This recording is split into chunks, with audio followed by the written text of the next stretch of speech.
치매 남편을 돌보던 여자의 선택, 사랑과 절망의 경계 지금 시작합니다. 수진이 현우를 처음 만난 건 대학교 2학년 봄이었다.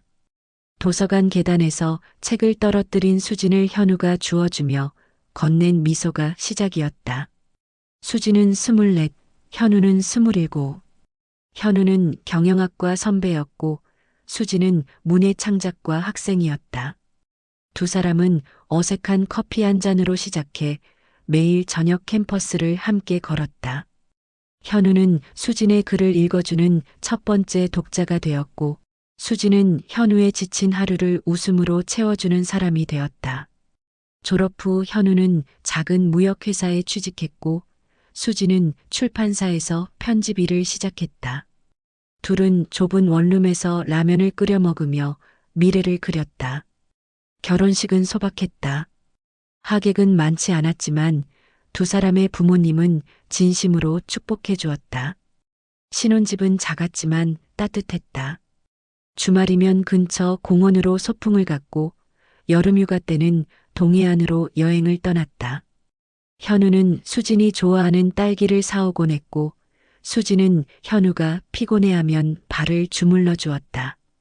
평범했지만 행복한 나날이었다. 10년이라는 시간이 흘렀다. 그 사이 현우는 과장으로 승진했고 수진은 편집팀장이 되었다. 아이는 없었지만 둘은 서로가 있어 외롭지 않았다. 주말마다 양가 부모님을 찾아뵙고 명절에는 함께 음식을 준비했다. 시어머니는 수진을 딸처럼 아꼈고 장인어른은 현우를 아들같이 대했다. 그러던 어느 날이었다. 현우는 39이 되었고 수진은 36이었다. 봄이 오는 어느 토요일 현우는 약속 장소를 잊어버렸다. 수진은 웃으며 넘겼다. 요즘 일이 많아서 그래. 하지만 그 다음 주 현우는 차 열쇠를 잃어버렸다. 그 다음엔 지갑을, 그 다음엔 휴대폰을. 현우 스스로도 이상함을 느꼈다.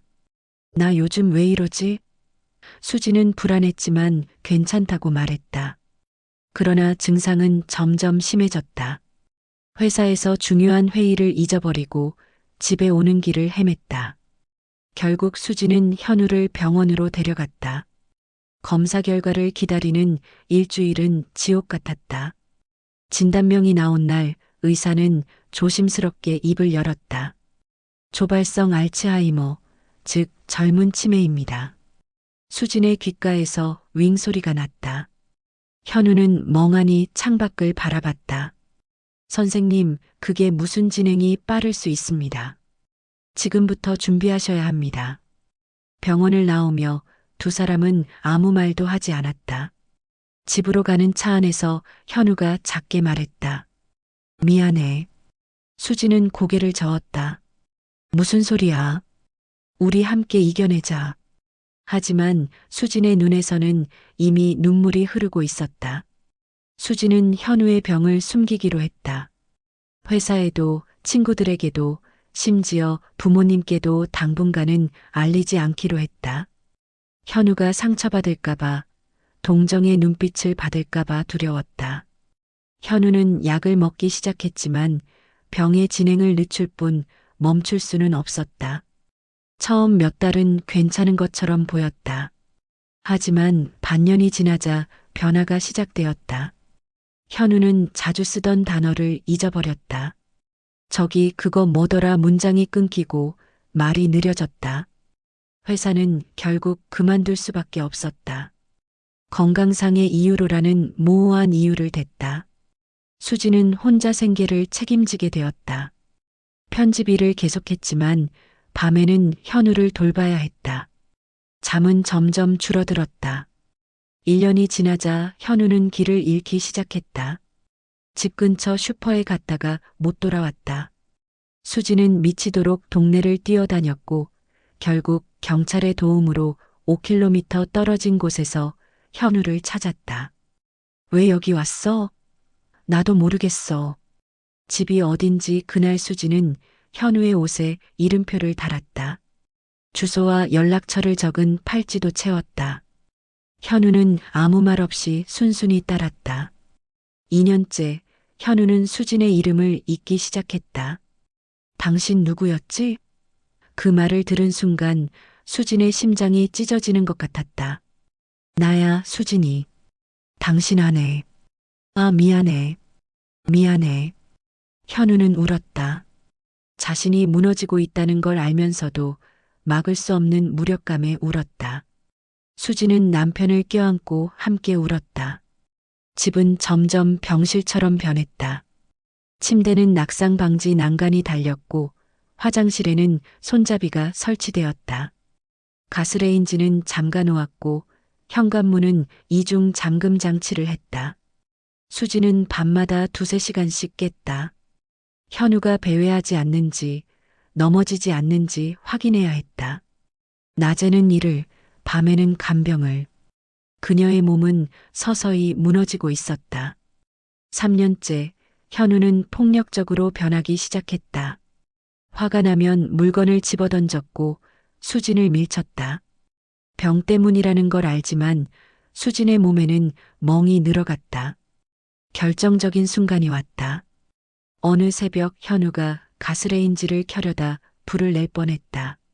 수진은 그날 밤 잠 못 이루고 고민했다. 더 이상 혼자서는 감당할 수 없었다. 요양원을 알아보기 시작했다. 치매 전문 요양원의 월 비용은 평균 800만 원에서 1000만 원. 보험으로는 일부만 충당되었다. 수지는 집을 담보로 대출을 받았다. 미안해, 정말 미안해. 요양원에 현우를 데려다 주는 날, 수지는 현우의 손을 놓지 못했다. 나 여기서 살아? 현우는 어린아이처럼 물었다. 잠깐만. 금방 데리러 올게. 거짓말이었다. 수지는 차에 돌아와 1시간 동안 울었다. 처음엔 일주일에 1번 찾아갔다. 그 다음엔 한 달에 2번. 그러다 2달에 1번. 현우는 수진이 누군지 알아보지 못했다. 요양원비는 매달 통장을 비웠다. 대출금도 적금도 부모님께 받은 돈도 모두 사라졌다. 15년이 흘렀다. 수지는 51살이 되었다. 현우는 54살 요양원 침대에 누워 천장을 바라보고 있었다. 돈이 다 떨어졌다. 은행에서 더 이상 대출을 해주지 않았다. 요양원에서 연락이 왔다. 다음 달부터 비용 납부가 어려우시면 수지는 결정을 내렸다. 현우를 집으로 데려왔다. 현우를 집으로 데려온 날 수지는 그가 얼마나 변했는지 실감했다. 휠체어에 앉아 고개를 떨군 현우는 더 이상 그녀가 알던 사람이 아니었다. 몸무게는 40kg대로 줄었고 머리카락은 성기게 희끗희끗했다.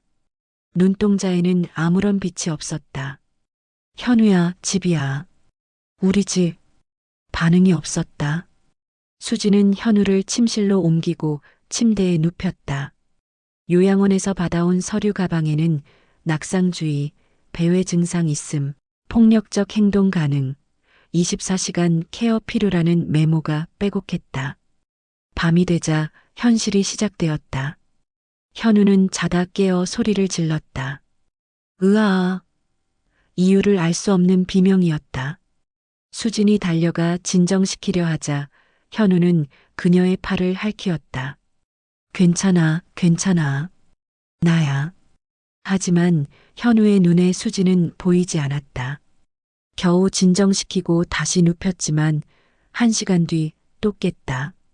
이번엔 침대에서 내려오려 했다. 안 돼, 위험해. 수진이 막아서자 현우는 그녀를 밀쳤다. 수지는 벽에 부딪혀 주저앉았다. 허리에 통증이 왔지만 일어나 현우를 다시 침대에 눕혔다. 그날 밤 수지는 2시간을 잤다. 다음 날부터 지옥 같은 일상이 시작되었다. 아침 6시 현우를 깨워 식사를 시켰다. 입을 벌리지 않아 숟가락으로 떠먹여야 했다. 대부분은 흘렸다. 옷을 갈아입히고 대소변을 처리했다. 성인용 기저귀를 채웠지만 자주 새어나왔다. 빨래는 매일 산더미였다. 낮에는 아르바이트를 나가야 했다. 편집일은 그만둔 지 오래였다. 근처 마트에서 계산대 일을 했다. 시급 9,000원, 하루 4시간. 한 달에 100만 원이 안 되는 돈이었다. 집에 돌아오면 오후 3시. 현우는 침대에서 배회를 시도하다 바닥에 쓰러져 있었다. 아, 하느님. 수지는 현우를 일으켜 상처를 확인했다. 이마에 피가 났다. 소독하고 밴드를 붙였다. 저녁을 준비하고 다시 식사를 먹였다. 약을 먹이고 씻겼다. 남자의 몸을 씻기는 것은 고된 일이었다. 현우는 저항했고 물을 뿌렸다. 화장실 바닥은 물바다가 되었다. 밤이 되면 진짜 전쟁이 시작되었다. 현우는 밤과 낮을 구분하지 못했다. 자정에 일어나 집안을 돌아다녔다. 집에 가야 해. 집에 여기가 집이야. 아니야. 집에 가야 해. 소리를 지르며 문을 두드렸다. 이웃에서 항의가 들어왔다. 수지는 현우를 안고 달랬다. 우리 같이 자자. 응? 하지만 현우는 그녀를 밀쳤다. 다시 바닥에 쓰러졌다. 이번엔 무릎이 찢어졌다. 수지는 피가 나는 무릎을 본 채 그대로 앉아 있었다. 눈물도 나오지 않았다. 일어나 무릎에 밴드를 붙이고 현우를 다시 침대로 데려갔다. 3개월이 지났다. 수진의 몸무게는 10kg이 빠졌다. 머리카락은 빠지기 시작했고 눈 밑에는 검은 다크서클이 자리 잡았다. 51살의 여자는 60대처럼 보였다. 친구들은 연락이 끊긴 지 오래였다. 부모님께도 말하지 못했다. 두 분 모두 연세가 많아 오히려 수진을 걱정하실까봐. 그녀는 완전히 고립되었다. 1년이 지났다. 현우의 증상은 더 악화되었다. 폭력적인 행동은 더 잦아졌다. 어느 날은 수진의 머리채를 잡아당겼다. 어느 날은 물컵을 던졌다. 이마에 맞아 피가 났다. 현우야, 나야. 수진이야. 몰라. 몰라. 대소변 실금은 일상이 되었다. 하루에도 몇 번씩 기저귀를 갈고 침대 시트를 빨았다. 집안은 소독약 냄새와 배설물 냄새가 섞여 있었다. 2년째 수지는 하루 3시간도 자지 못했다. 몸은 비틀거렸고 정신은 희미했다. 마트에서 일하다 쓰러진 적도 있었다. 괜찮으세요? 네, 괜찮아요. 괜찮지 않았다. 하지만 일을 그만둘 수 없었다. 돈이 필요했다. 현우의 약가, 기저귀가, 생활비. 통장 잔고는 항상 바닥이었다. 5년이 지났다. 수지는 56이 되었다. 거울을 보면 낯선 노파가 서 있었다. 머리는 완전히 하얗게 샜고 얼굴은 주름으로 가득했다. 허리는 굽었고 손은 관절염으로 굽어 있었다. 현우는 여전히 침대에 누워 있었다. 이제는 말도 하지 않았다. 그저 천장을 보거나 가끔 의미 없는 소리를 냈다. 수지는 매일 현우의 손을 잡았다. 나야. 수진이야. 기억나? 대답은 없었다. 11년이 흘렀다. 오늘도 아침이 밝았다. 수지는 침대에서 일어나지 못했다. 몸이 말을 듣지 않았다. 온몸이 쑤시고 아팠다. 허리, 무릎, 어깨, 성한 곳이 없었다. 거울을 보니 62살의 얼굴이 이른처럼 보였다. 눈은 푹 꺼졌고 볼은 헬쑥했다. 입술은 바짝 말라 있었다. 일어나야지. 스스로에게 말했다. 현우를 돌봐야 했다. 침실로 가니 현우가 기저귀에 대소변을 보고 있었다. 침대 시트까지 젖어 있었다. 냄새가 코를 찔렀다. 괜찮아. 씻자. 현우를 일으켜 화장실로 데려갔다. 샤워기로 씻기며 수지는 현우의 몸을 보았다. 뼈만 남은 몸. 살점이 거의 없었다. 욕창이 군데군데 생겨 있었다. 미안해. 내가 제대로 못 돌봐줘서. 현우는 반응이 없었다. 그저 멍하니 벽을 보고 있었다. 씻기고 옷을 입히고 침대 시트를 갈았다. 시계를 보니 오전 11시. 마트에 가야 하는 시간이었다. 다녀올게. 현우에게 말했지만 돌아오는 건 침묵뿐이었다. 마트로 가는 길, 수지는 비틀거렸다. 사람들이 쳐다봤다. 노숙자처럼 보였을 것이다. 낡은 옷, 헝클어진 머리, 비틀거리는 걸음. 계산대에 앉아 손님들을 맞았다. 5,800원입니다. 기계적으로 말했다. 머릿속은 텅 비어 있었다. 현우는 괜찮을까? 침대에서 떨어지진 않았을까? 숨은 쉬고 있을까? 불안이 엄습했다. 4시간의 근무가 끝나고 집으로 돌아왔다. 현우는 그대로 누워 있었다. 숨은 쉬고 있었다. 안도했다. 저녁을 준비했다. 죽을 끓였다. 쌀이 거의 떨어져 가고 있었다. 내일 무엇을 먹일지 걱정이었다. 통장을 확인했다. 잔고 3만 원. 월세는 밀린 지 2달째였다. 집주인에게서 독촉 전화가 왔다. 이번 달까지는 기다릴게요. 그 이후엔 나가셔야 합니다. 죄송합니다. 꼭 드릴게요. 하지만 방법이 없었다. 수지는 휴대폰을 내려놓고 현우에게 죽을 먹였다. 한 숟갈, 2숟갈. 대부분은 흘렸다. 맛있어? 대답은 없었다. 밤이 되었다. 현우는 또 소리를 질렀다. 으아. 수지는 달려갔다. 왜 그래?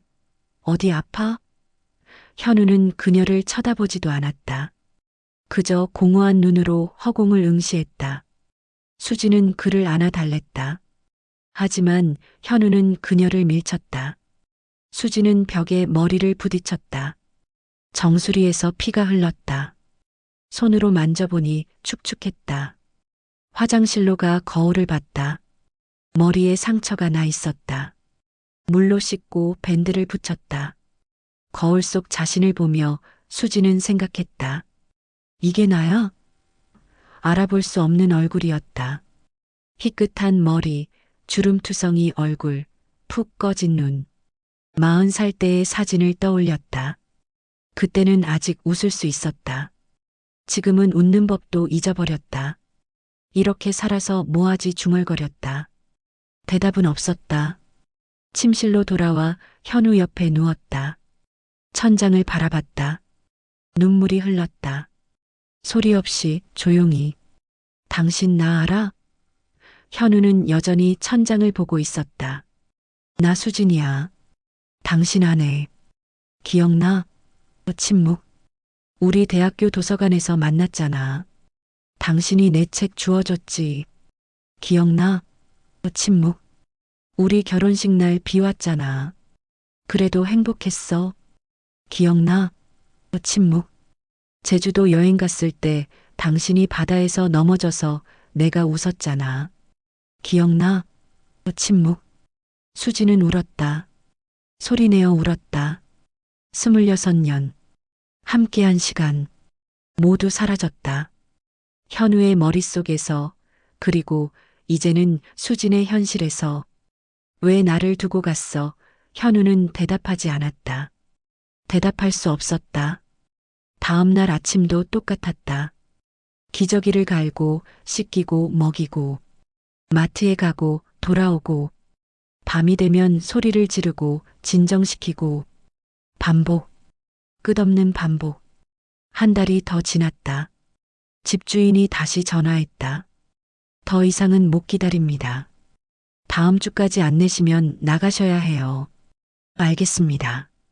전화를 끊고 수지는 방바닥에 주저앉았다. 어디로 가야 하지? 돈도 없고 갈 곳도 없었다.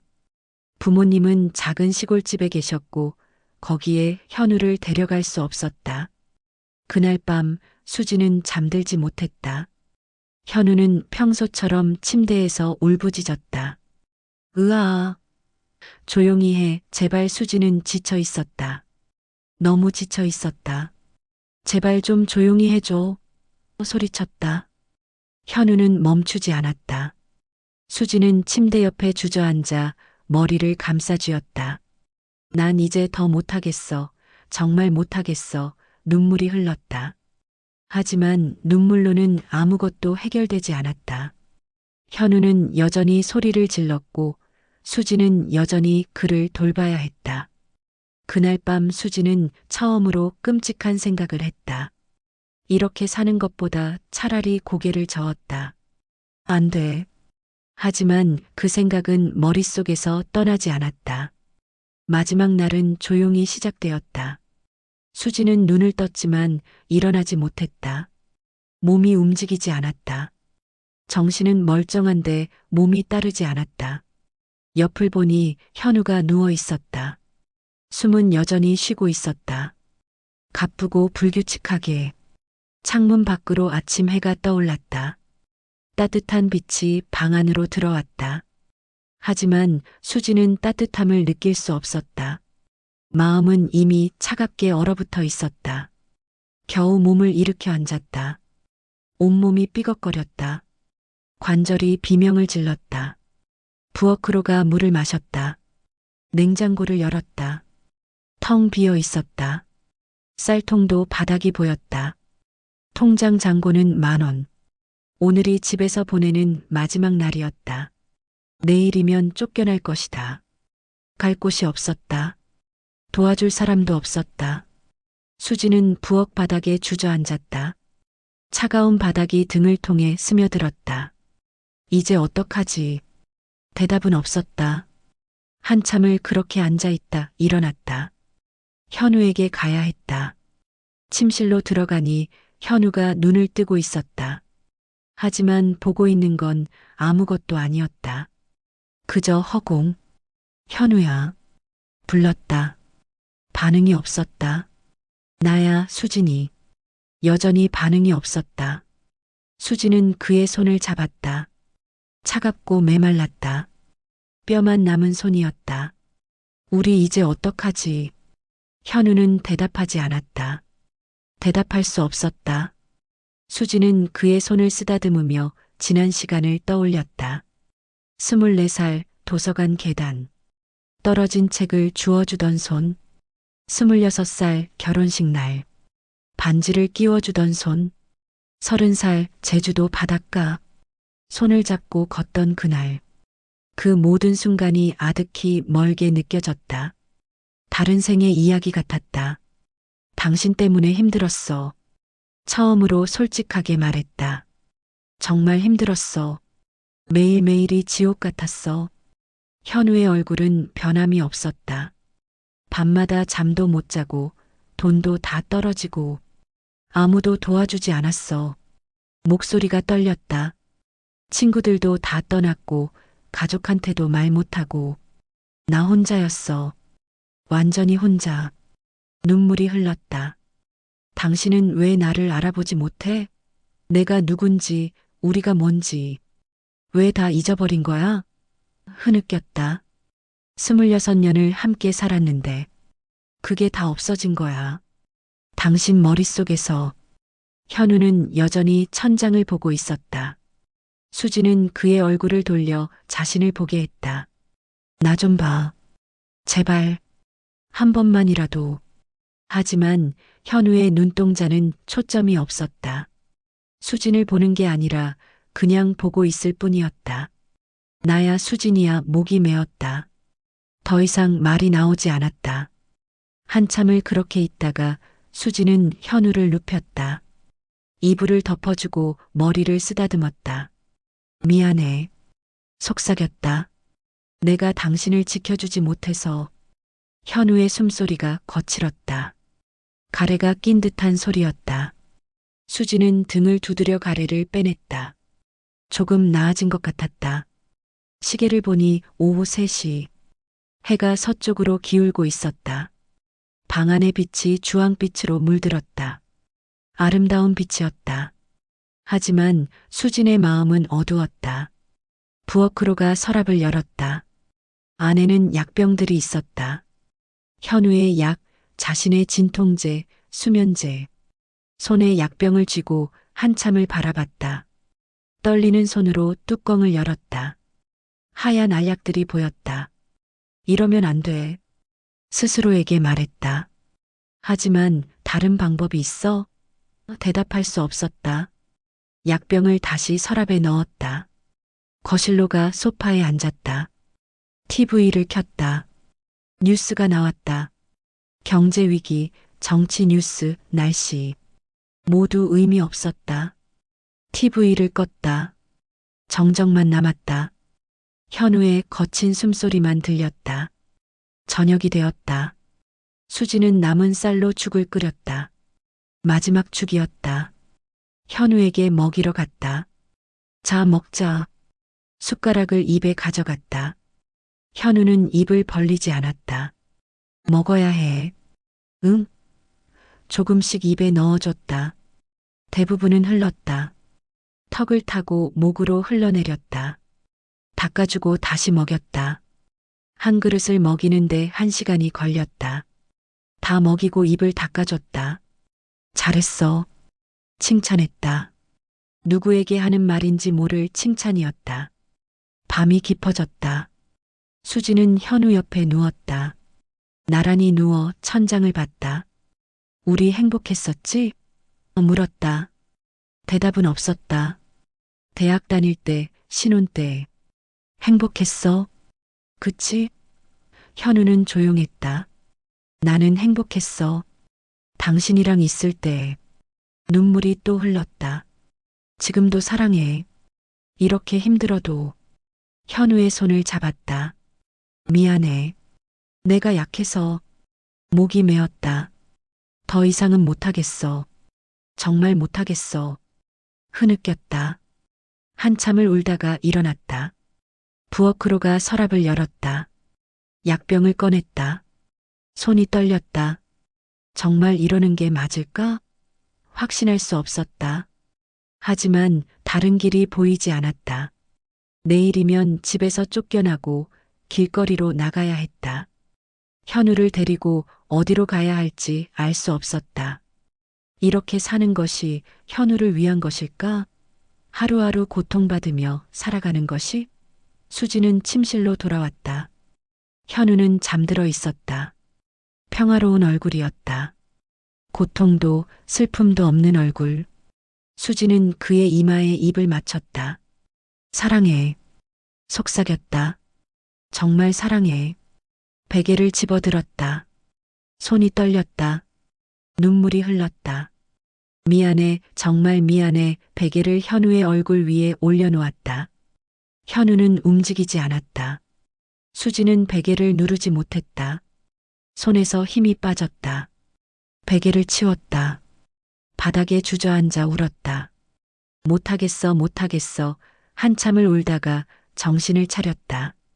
다시 일어나 현우를 봤다. 여전히 자고 있었다. 수지는 결심했다. 베개를 다시 들었다. 이번에는 주저하지 않았다. 용서해줘. 마지막으로 말했다. 베개를 얼굴에 댔다. 그리고 눌렀다. 현우는 처음에 반응이 없었다. 그러다 몸이 경련했다. 팔이 움직였다. 수지는 베개를 더 세게 눌렀다. 눈물이 멈추지 않았다. 미안해, 미안해 계속 중얼거렸다. 현우의 움직임이 약해졌다. 그리고 멈췄다. 수지는 베개를 치웠다. 현우의 얼굴을 봤다. 평화로웠다. 마침내 평화로웠다. 숨소리가 들리지 않았다. 수지는 그의 손을 잡았다. 이미 차가워지고 있었다. 이제 편히 쉬어. 속삭였다. 옆에 누워 현우를 안았다. 차가운 몸이었지만 안아주고 싶었다. 곧 갈게. 조금만 기다려. 수지는 부엌으로 갔다. 약병을 열었다. 알약을 손에 쏟아냈다. 물을 한 컵 따랐다. 알약을 입에 넣으려는 순간 문이 열렸다. 경찰입니다. 이웃의 신고를 받고 온 경찰이었다. 밤새 울음소리가 들렸다는 신고. 경찰은 침실로 달려갔다. 현우를 확인했다. 이미 사망했습니다. 수진을 봤다. 손에 든 약병을 봤다. 무슨 짓을 한 겁니까? 수진은 대답하지 않았다. 그저 바라볼 뿐이었다. 경찰은 수진을 체포했다. 수갑이 채워졌다. 차가운 새였다. 경찰차에 태워져 경찰서로 갔다. 조사실에서 경찰이 물었다. 왜 그런 짓을 했습니까? 수진은 한참을 침묵했다. 그리고 천천히 입을 열었다. 사랑하니까요. 경찰이 되물었다. 뭐라고요? 사랑하니까. 더 이상 그 사람을 괴롭게 하고 싶지 않았어요. 눈물이 흘렀다. 매일 고통받는 걸 봤어요. 아무것도 기억 못하고 자신이 누군지도 모르고 그렇게 사는 게 살아있는 건가요? 목소리가 떨렸다. 26해를 함께 살았어요. 행복했어요. 그 사람이 날 사랑했고 나도 그 사람을 사랑했어요. 흐느꼈다. 하지만 이젠 아무것도 남지 않았어요. 기억도 사랑도 그냥 고통만 남았어요. 경찰은 아무 말도 하지 못했다. 그래서 끝냈어요. 그 사람의 고통을. 그리고 나도 끝내려고 했어요. 고개를 숙였다. 미안해요. 하지만 후회는 안 해요. 재판이 열렸다. 수지는 유죄를 인정했다. 변호사는 정상 참작을 호소했다. 피고인은 26년간 남편을 간병했습니다. 모든 재산을 쏟아부었고 자신의 삶을 포기했습니다. 하지만 법은 냉정했다. 판사는 말했다. 동기야 어찌됐든 살인은 살인입니다. 징역형이 선고되었다. 수지는 아무 말도 하지 않았다. 교도소로 가는 차 안에서 수지는 창밖을 봤다. 해가 지고 있었다. 아름다운 노을이었다. 현우와 함께 보던 노을. 이제는 혼자 보는 노을. 보고 싶어. 속삭였다. 눈물이 흘렀다. 하지만 이번에는 조용했다. 소리 없이 흐르는 눈물. 차는 계속 달렸다. 노을은 점점 어두워졌다. 밤이 찾아왔다. 수진의 삶에도 밤이 찾아왔다. 끝없는 긴 밤. 그렇게 사랑은 끝났다. 가장 슬픈 방법으로. 여러분 재미있게 보셨나요? 수진이의 선택은 좋은 선택일까요? 나쁜 선택일까요? 여러분은 어떤 선택을 하실까요? 구독, 좋아요, 알림 설정 부탁합니다.